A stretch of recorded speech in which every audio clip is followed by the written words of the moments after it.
दे दीजिए तो मैं सुखी हूं। तो केकई ने बाल खोले तो अशुभ माना, माता बहने बालों को नहीं बांधती है तो एक तो ये अशुभ माना है खुले बाल, और दूसरा अशुद्ध माना है। क्यों? जो बहने माता बाल खुले रखती है तो वो झुकती या कोई कार्य करती है तो बाल आगे आते ही, तो वे बार बार बालों को हाथों से छूती है, और बालों को हाथों से संवारना और फिर गृह कार्य में हाथ डालना, ये बात अशुद्धि की बात है। बालों को छूना फिर हाथ नहीं धोना, ये अशुद्ध बात है। ढोलकी को बजाना फिर उन्हीं हाथों से चरणामृत लेना, प्रसाद लेना, ये बात अशुद्ध है। चरणामृत लेके मुंह ओंठों से लगाकर और फिर हाथ को सिर पे घुमाना, ये बात अशुद्ध है। कर रहे भगवान की सेवा पर सफाई में, फूल तोड़ने में कोई जीव हिंसा हो रही है तो वो दोष है भक्ति में भी। इन दोषों पे ध्यान नहीं रखते तो भक्ति का प्रभाव बढ़ता नहीं। तो बालों को छूना, ये हाथ धोना चाहिए, ऐसी बात आती है संतों से सुनने में। और माता बहने आज जो बाल खुले रख रही है वो बहुत बड़ा अपशुगन कर रही और अशुद्धि कर रही। तो बता रहे हैं कि उनके घर में वास करो जिनके घर में नारियां बाल खुले रखती है, भूतनी मिट्टी देखती है और बहु सास से रखती है।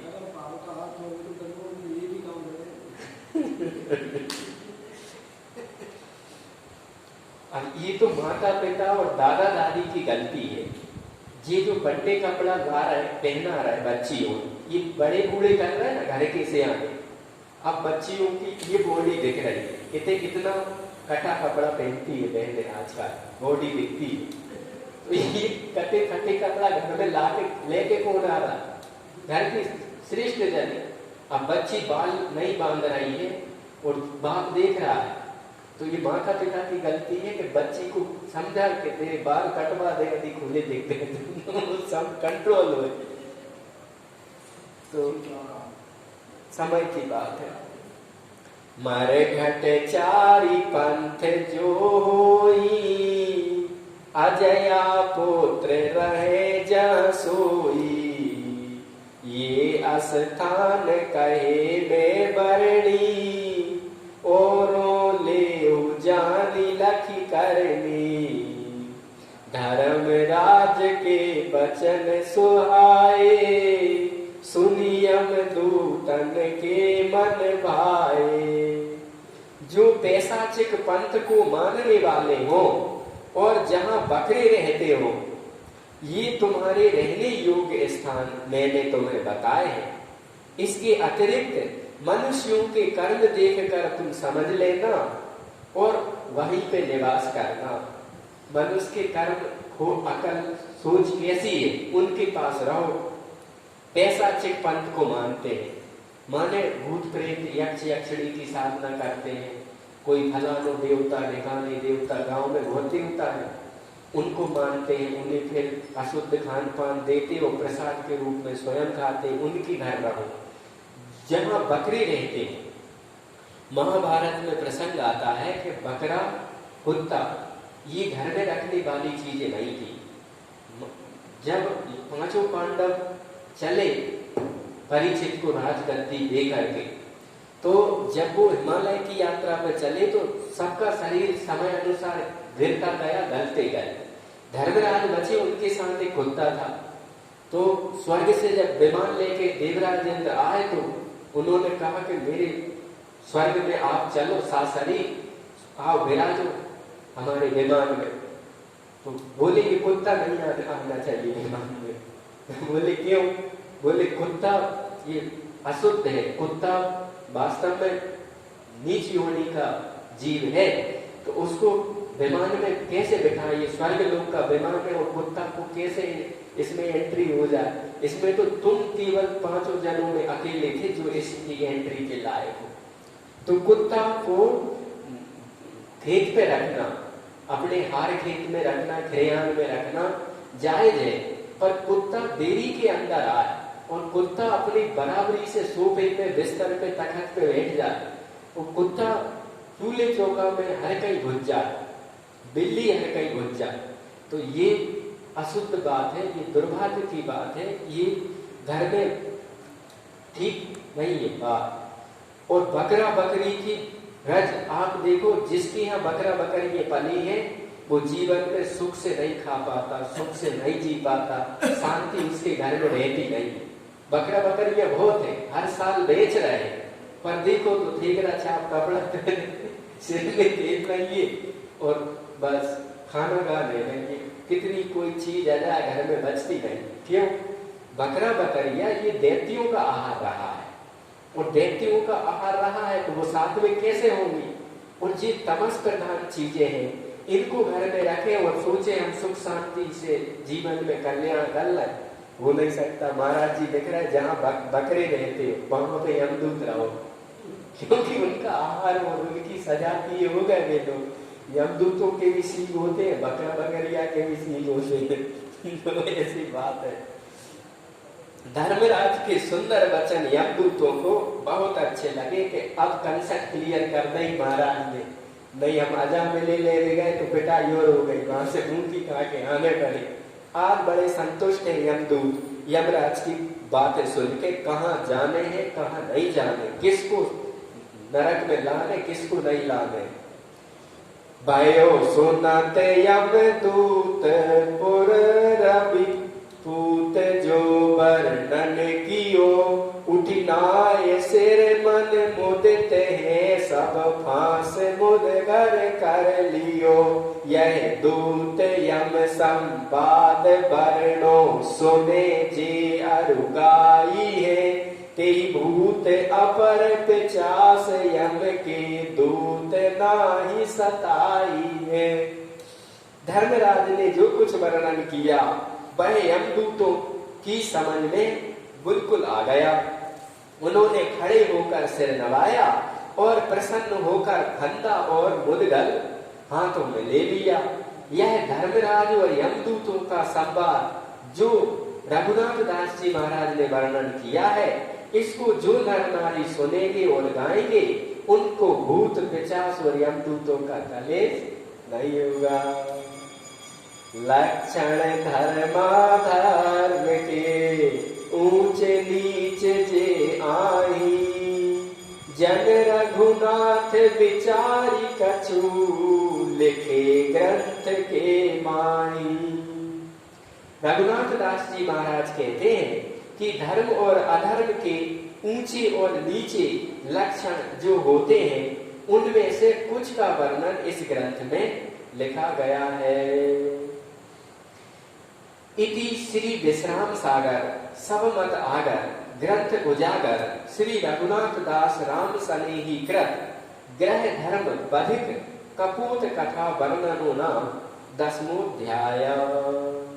जय सीताराम सीताराम सीताराम जय सीताराम।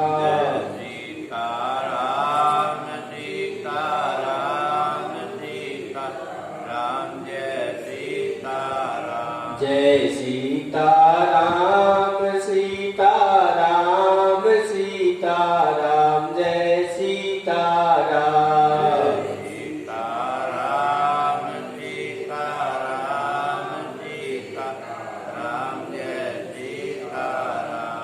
11वां अध्याय नासकेत कथा और यमपुरी का वर्णन। सुमरि नाम सिए संत गुरु गणप गिरा सुखदानी, नासकेत भारत की कहूँ इतिहास बखानी। श्री राम सीता जी संत गुरु गणेश जी और आनंददायिनी श्री शारदा जी का स्मरण करके मैं नासकेत भारत का इतिहास वर्णन करता हूँ। धर्म राज निज गण नित राम जी, बोले निकट बुलाई सिया राम जी। गंगे यमुन के बीच एक राम जी, दृजते ही लावहु आए सिया राम जी। धर्मराज ने अपने दूतों को बुलाकर कहा कि गंगा और यमुना के मध्य में एक ब्राह्मण विप्र रहता है, उसको लेकर के आओ। यमदूत को काम दिया है यमराज ने कि फलाने की आयु पूरी हो गई, उस ब्राह्मण को ले आओ। जामुगिरी ढिगे बसती आही, तामे बेप्र रहत है बाही। नाम साल मलिता को जानो, गोत्र अगस्त केर पहचानो। जम्मू पर्वत के पास एक बस्ती है, वहां पे एक विप्र रहता है, उसका नाम सालीमल है, सालमली है और गोत्र अगस्त है। पूर्ण आयु भई सबता की, लाभहु बेगी नहीं अब बाकी। सुनियम दूत सकल हर्षाने, निज निज बाहन सवन पलाने। उसकी आयु पूरी हो गई, उसे शीघ्र ले आओ। यह सुनकर यमदूत प्रसन्न हुए और अपनी अपनी सवारियों को तैयार करने लगे। कोई कूकर सूकर पर कोई, कर में बुर्ज भयानक सोई। कोई चले महेश चढ़ी बीरा, बड़े बड़े दसन लिए धनु तीरा। हाथ में भयानक बुर्ज लिए हुए, कोई कुत्ते पर, कोई सुअर पर, किसी किसी के बड़े बड़े दांत हैं, कोई धनुष बाण लिए भैंस पर बैठकर चल पड़े। ब्राह्मण को लेने जा रहे, जम्मू पर्वत के पास की बस्ती में कुत्ते पे, सुअर पे और भैंस पे बैठ के हथियार उठा उठा के यमदूत चल पड़े। कोई घर पर आरूढ़ बिछाना, कारी देह सुमेर समाना। कोई मुर्दा पर किए सवारी, ठाणे केस गदा कर धारी। कोई गधा पे सवार हो गए और कोई काला पर्वत जैसा शरीर है किसी का, और कोई खड़े बाल है किसी के, हाथ में गदा लिए हैं, और कोई मुर्दे पे सवार हो गया, मुर्दा पे बैठ के जा रहा है। क्योंकि वहां ऐसी सिस्टम नहीं थे, किसी को बैठ गए, बोले चलो भाई। कोई सिंह चीता चढ़ी आए, लोहित लोचन भोए चढ़ाए। कोई बसहा पर आसन कीने, फांसी अरु मुदगर कर लीने। यही भात नियम दूत सिधाए, बसत बेप्रति के पुर आए। क्रोध से आंखें लाल और भौएं चढ़ाए हुए, कोई सिंह पर, कोई चीते पर बैठे, हाथों में फांस लिए, मुदगर लिए, और कोई बैल पे सवार है। इस भांति यमदूत चलकर उस गांव में आए जहां वह विप्र रहता था। सोई गोत्र सोई नाम, दूसर दृजता में रहत। यम घुस के ते ही धाम, डारी फांस त्रासन लगे। उस गोत्र का और उसी नाम का उसी गांव में एक और ब्राह्मण रहता था। यमदूत उसी के घर में घुस गए और उसके गले में फांसी डालकर उसे दुख देने लगे। यमदूत ही लोगों की पिटाई करते, बुढ़ाते हैं। नाम हो जाते किसी और का कि माने के मारे थे तब से बीमार पड़े, बैल ने मार दिया या माने सुकरदा। कोई व्यक्ति निमित्त बनता है, कर्म अपने ही होते हैं। तो यमदूतों ने माँ के गले में रस्सा डालो, दिखा नहीं, वो बाकी पिटाई करने लगे, तबीयत खराब हो गई। उभे घड़ी के बीच महे, मारी लहित दृज सोई। मुसक बांधिले चलते भे, रहे कुटुंब कुंडी रोई। 2 घड़ी में ही उस विप्र को मार डाला और उसे बांध कर ले चले। परिवार के लोग रोने लगे। कीर्तन में छटपट हो गए, उनका पता नहीं चला। यमदूत कब किसकी उम्र देख के और कब किसको ले जाए कोई जीवन का पता है नहीं। तात मात सुत भ्रात तन धाम धर्म धन जोई। सबके तहीं जहाँ के तहीं रहे संग चलो नहीं कोई। जय सीताराम सीताराम सीताराम जय सीताराम। जय सीताराम सीताराम सीताराम जय सीताराम। जय सीताराम सीताराम सीताराम जय सीताराम। सीताराम सीताराम सीताराम जय सीताराम।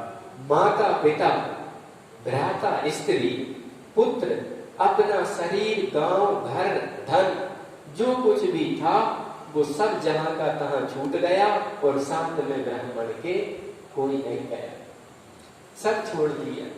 किसी के दिल में महीनों की सालों की प्लानिंग चल रही दिमाग में कि अगले साल वो काम करेंगे, अगले महीना वो काम करेंगे, और कब मृत्यु का बुलावा आ जाए सब ब्राह्मण को धरो रहेगा। माता पिता भ्राता स्त्री पुत्र परिवार गांव धन सब कुछ यही का तहीं पड़ा रहा। पंडित जी को यमदूत पकड़ लेगा, बढ़ेगा। भूसुर कहे आगे कर लीना यमपुर और बयाना कीना। मृत्यु लोक ते जमपुर जानो सहस्त्र 86 योजन मानो। विप्र को आगे करके यमदूत यमपुरी की ओर चले। मृत्यु लोक माने धरती से यमलोक 86,000 योजन दूर है। एक योजन 12 कोस का होता है और 12 में लगभग 30 किलोमीटर का एक योजन हुआ और 86,000 योजन मरने के बाद बढ़ेगा है लोहा के जाते यमदूत। तो फिर उसको किसी के पुण्य है तो विमान आएगा एक्सप्रेस हवाई जहाज, और पुण्य नहीं है तो यमदूत ठोकाई पिटाई करते हुए ले जाएंगे। 86,000 योजन जाने पड़ेगा मरने के बाद। 12 कोस का एक योजन, और 12 कोस मतलब 30 किलोमीटर होना चाहिए, 25-30 किलोमीटर होंगे तब एक योजन होगा। और लगभग मान लो 30 में 86,000 योजन, 1000 है, अपन ने तो एक योजन का जोड़ा है 12 कोस, कितने लाखों किलोमीटर दूर जाने। आप सोचो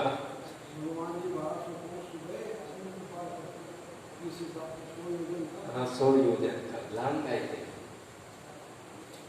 तो 8 ठोर ते मार्ग माही अतिशय कष्ट होत सुख नाही। प्रथम तुई सहस्त्र मग जोई तामे सुख दुख कछु नहीं होई। इस महामार्ग में 8 ऐसे स्थान पड़ते हैं जहां बहुत कष्ट होता है। इस मार्ग के प्रथम 2000 योजन में कोई कष्ट नहीं होता। 2000 योजन तो ऐसे ही चले जाओ, फिर आगे 8 स्टेशनें पड़ती है जहां बहुत कष्ट होते हैं, जहां से अपने गुजर के बड़े घरे जाने हैं। एक सहस्त्र योजन ते ही आगे सिंह बहुत लखी अति भय लागे। जे बैठे साधुन के माही तिने दुख ता व्यापे नाही। इसके आगे 1000 योजन तक सिंहों के समूहों को देखकर बड़ा ही भय लगता है। किंतु जिन्होंने साधुओं की संगति की है उन्हें वहां भय नहीं लगता। जो बैठे साधुन के माही तिने दुख कहाँ व्यापे नाही। इस जंगल से गुजरते 1000 योजन में सिंह व्याघ्र रहते हैं, जहां से अपने जाने हैं। योजन 5 सहस्त्र अस होई, कांटे परत लोहे सम सोई। पायन में सो चुभी चुभी जावे, तामे प्राणी बहुत दुख पावे। इसके बाद 5000 योजन तक लोहे के समान कांटों वाला मार्ग है। जब व्यक्ति मर के जाते हैं तो 1000 योजन तो जंगल में सिंह व्याघ्र मिलेंगे, और 1000 योजन सिंह व्याघ्र मिले, उसके बाद 5000 योजन कांटों के रास्ते पे चल रहे हैं। पैरों में चुभते हैं और प्राणी बहुत दुख पाता है। गजरथ बाजी पाल की दीनी, ते नर ते ही चढ़ी जाते चीनी। उभे सहस्त्र जो जन यही भांति, बालू तपत रहते अति ताती। जिन्होंने रथ हाथी घोड़े पादुकाएं दान में दी है, पालकी दान में दी है, उन्हें कोई कष्ट नहीं होता। और जो अनुभव करते हैं, ऐसा अनुभव करते हैं मानो उन्हीं सवारियों के पर वे सवार होकर जा रहे हैं। इसके पश्चात 2000 योजन तक बहुत ही गर्म बालू तपती रहती है। देखो साहब, लोग कहते हैं कि क्या करा थे, दान दे के क्या होते, अपनी नाती पूता अपने घर परिवार में लगाओ पैसा। अरे तुम दान नहीं करोगे तो मरने की बात तुम्हें मिलेगा कैसे? तुम बोगे नहीं तो तुम्हें फल पाओगे कैसे? तो बोल रहा है गजरथ, हाँ गजरथ घोड़े पालकी दीनी, ते नर ते पादुका दीनी, ते नर ते ही पर चढ़ी जाते चीनी। जिनने लोगों को सुख सुविधा यात्रा में गई है, उन लोगों को बहुत सुख सुविधा मिला है। ये तो कर्म भूमि है, कर्म करने के लिए भगवान ने भेजे हैं, या मौज मस्ती करके थोड़ी भेजे प्रकृति परमात्मा। तो जिनने दान करो है उन्हें भी कांटे के सूला, लोहे के सूला पैरों में नहीं चुभे, वे सवार होकर चले जाओ। इसके पश्चात 2000 योजन में बालू तब रही है। 5000 योजन तो कांटे पर गए, 2000 योजन से 1000 योजन सिंह व्याघ्र में रास्ता मिल रहा। आगे 2000 योजन बालू में, गरम बालू। सुबरण दान दीन जिन लोगा, तिनका ताना व्यापे सोगा। योजन 12 से